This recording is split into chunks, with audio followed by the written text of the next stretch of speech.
Representation of complex number में हम लोग कॉम्प्लेक्स नंबर का फॉर्म देखेंगे कि कितने तरीके से रिप्रेजेंट किया जा सकता है। जैसे कि स्टैंडर्ड फॉर्म अगर हम लोग बात करें, z is equals to a plus iota b, z is equals to a plus iota b की अगर हम लोग बात करें तो ये एक स्टैंडर्ड फॉर्म है। a प्लस आयोटा b जो है वो स्टैंडर्ड फॉर्म है। कॉम्प्लेक्स नंबर को शो करने के लिए हम उसे आर्गेन प्लेन पर या फिर कार्टेशियन प्लेन, जो ये हम लोगों ने नाम दिए थे, गॉसियन प्लेन, आर्गेन प्लेन और भी कॉम्प्लेक्स प्लेन, जितने भी नाम हम लोगों ने पढ़े थे उसमें से किसी भी एक को समझ लीजिए आर्गेन प्लेन। तो आर्गेन प्लेन पर रिप्रेजेंट कर सकते हैं इस पॉइंट को। ये तो हो गया उसका एक तरीका जिसको हम लोग कार्टेशियन रिप्रेजेंटेशन भी कहते हैं। कार्टेशियन इसलिए मैं कह रहा हूँ क्योंकि इसमें हम लोग ऑर्डर्ड पेयर यानी x, y के फॉर्म में भी इसे लिख सकते हैं। तो रिप्रेजेंटेशन में सबसे पहला रिप्रेजेंटेशन मैं आपको बता रहा हूं, दैट इज कार्टेशियन रिप्रेजेंटेशन।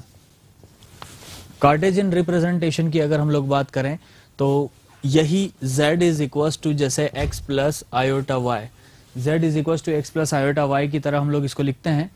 अब z is equals to x plus iota y, ये है कार्टेशियन फॉर्म। कार्टेशियन फॉर्म के बाद दूसरा फॉर्म जो होता है जिसके बारे में हम लोग चर्चा करेंगे, that is polar oblique trigonometrical form. तीसरा फॉर्म हम जो देखने जा रहे हैं दैट इज यूलर्स फॉर्म। चौथा फॉर्म हम लोग जो देखने जा रहे हैं that will be vectors form and the fifth one is logarithmic form. यहाँ पर हम लोग किसी भी पॉइंट का, जैसे आर्गेन प्लेन पर अगर हम लोग स्टैंडर्ड पॉइंट z के नाम से x प्लस आयोटा y इस तरह से लिखते हैं, जिसमें x उसका रियल डिस्टेंस शो कर रहा है और y जो है वो, जैसे मैंने इसे नाम दिया इस एक्सिस को रियल एक्सिस, और y जो है वो इमेजिनरी एक्सिस को ये शो कर रहा है। तो यहाँ पर हम लोगों ने देखा एक रियल एक्सिस था, एक इमेजिनरी एक्सिस था, और उस पर इस पॉइंट को z is equal to x plus iota y show किया। तो इसी पॉइंट को रिप्रेजेंट करने के डिफरेंट तरीके हो सकते हैं, और वो सारे के सारे तरीके हम लोगों ने या सारे टाइप्स यहाँ पर जो हैं वो सीखने हैं। सबसे पहले हम लोगों ने उन टाइटल्स को लिख लिया जिसे आज हम लोग सीखने जा रहे हैं, जिसमें सबसे पहला तो हमें पता है कार्टेशियन रिप्रेजेंटेशन, जिसमें x प्लस आयोटा y की ही तरह हम उसे लिखते हैं या शायद लिखा है। दूसरा रिप्रेजेंटेशन होता है पोलर, जिसे ट्रिग्नोमेट्रिकल भी कहा जाता है। इसके लिए आप लोगों को दो पॉइंट की रिक्वायरमेंट होती है। इसके लिए कौन से दो टर्म्स आप लोगों को चाहिए होते हैं, एक तो थीटा और एक मॉड z। मॉड z मतलब ओरिजिन से इस पॉइंट के बीच के डिस्टेंस को अगर हम लोग मॉड z का है तो ये है मॉड z, इसकी रिक्वायरमेंट होती है। और इसे r से भी रिप्रेजेंट किया जाता है। पोलर फॉर्म में रिप्रेजेंटेशन के लिए मॉड z को r से लिखा जाता है, ठीक है। और इसे लिखने का जो फॉर्मूला होता है वो होता है r into cos theta plus iota sine theta, जहां पर थीटा जो है वो प्रिंसिपल आर्गुमेंट के बारे में यहाँ पर बताया जाएगा। फिर आते हैं नेक्स्ट रिप्रेजेंटेशन के बारे में, that is Euler's representation. Eulerian representation में cos theta plus iota sine theta को e की पावर के फॉर्म में लिख दिया जाता है। मतलब आपको r को एज इट इज रहने देना है और इनटू में cos theta plus iota sine theta को e raised to the power iota theta की तरह लिख देना है। आप चाहें तो इसको यहाँ पर इस तरह से लिख भी सकते हैं, here e raised to the power iota theta is equals to cos theta plus iota sine theta.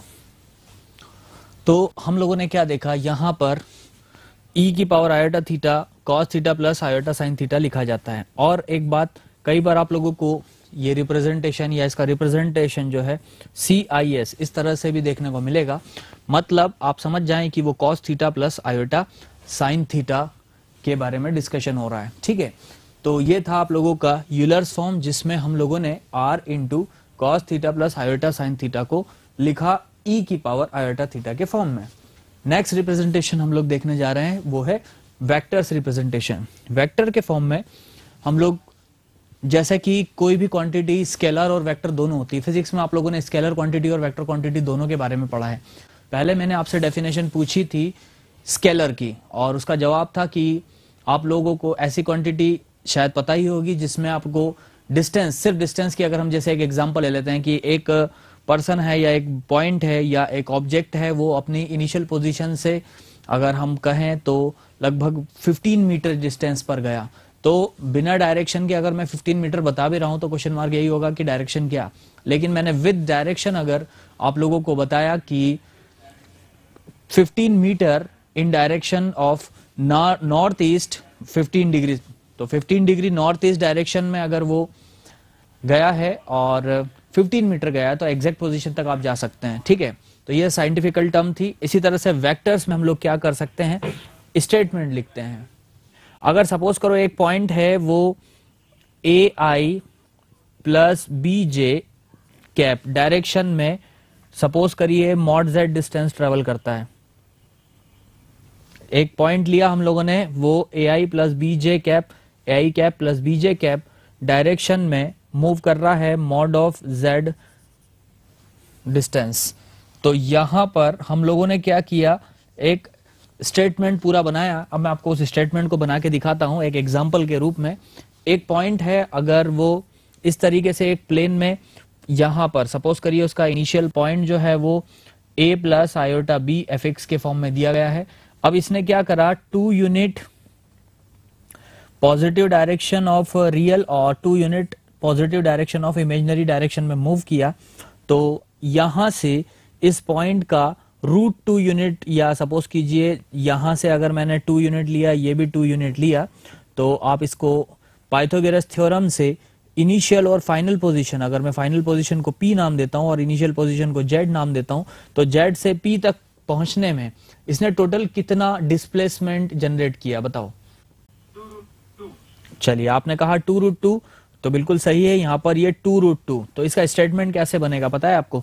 इसका स्टेटमेंट हम इस तरह से बनाएंगे, एक पॉइंट है जो स्टार्ट कर रहा है a प्लस आयोटा बी से, या फिर यहां से वो आई कैप या 2i cap plus 2j cap direction में, इन डायरेक्शन ऑफ, बिल्कुल ठीक है, यहां पर हमने 2i और 2j डायरेक्शन में ये मूव किया है, और इन direction of 2i plus 2j, और कितना मैग्नीट्यूड लिया आपने इसमें, 2√2 यूनिट ये मूव किया है। तो इस तरीके से स्टेटमेंट वाइज भी हम इसको जो है वो एक्सप्लेन कर सकते हैं। तो आपको क्लियर हो गया कि इसका मतलब क्या है। Polar representation r cos theta plus iota sine theta की तरह होता है, जिसमें थीटा प्रिंसिपल आर्ग्यूमेंट होता है, जैसा कि अभी पिछली क्लास में हम लोगों ने प्रिंसिपल आर्ग्यूमेंट के बारे में पढ़ा है। और मॉड z को मैं r के बराबर लिख रहा हूं, जिसे हम मॉडुलस कहते हैं। तो ये दोनों टर्म हम लोग यहाँ पर पढ़ चुके हैं, मॉडुलस और प्रिंसिपल आर्ग्यूमेंट। इन दोनों की ही हेल्प से किसी भी पॉइंट के रिप्रेजेंटेशन के लिए हम लोग ट्रिग्नोमेट्रिकल मेथड का यूज कर सकते हैं। ट्रिग्नोमेट्रिकल मेथड कौन सा, जिसमें पॉइंट अगर x प्लस आयोटा y दिया है तो आप उसे r into cos theta plus iota sine theta की तरह लिख सकते हैं। अब r cos theta plus iota sine theta इस तरह से आप लिख रहे हैं, तो थीटा क्या है यहाँ पर, theta is the principal argument. And what is r, तो r is modulus. Is that clear? अब मैं आपसे कहूं कि cos theta plus iota sine theta को इंडिकेशन e की पावर आयोटा थीटा की तरह लिख सकते हैं। आप लिख भी रहा हूं मैं हियर, e की power iota theta is equals to cos theta plus iota sine theta, या फिर शॉर्ट में उसे CIS इस तरह से भी देख सकते हैं आप लोग, मतलब cos theta plus iota sine theta.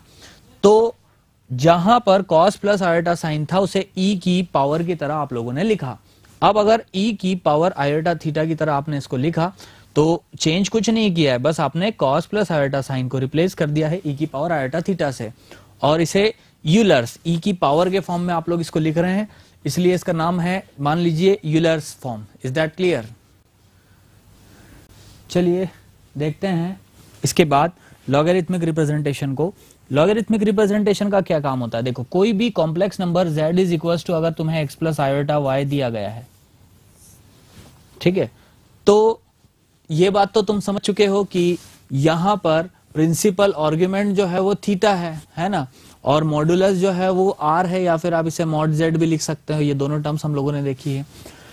तो यहां से लॉगरिथमिक फॉर्म क्या करता है? लॉगरिथमिक फॉर्म में अगर सपोज कीजिए आपको किसी कॉम्प्लेक्स नंबर को, जैसे log of x plus iota Y, इसे log के फॉर्म में कन्वर्ट करना है, तो log के फॉर्म में कैसे आप इसे कन्वर्ट करेंगे? देखिए, आप इसे इक्वल्स कर दीजिए log of x plus iota Y को log of mod of z plus iota into argument of z, argument of z। तो z का आर्ग्यूमेंट क्या है यहां पर, बता सकते हैं आप?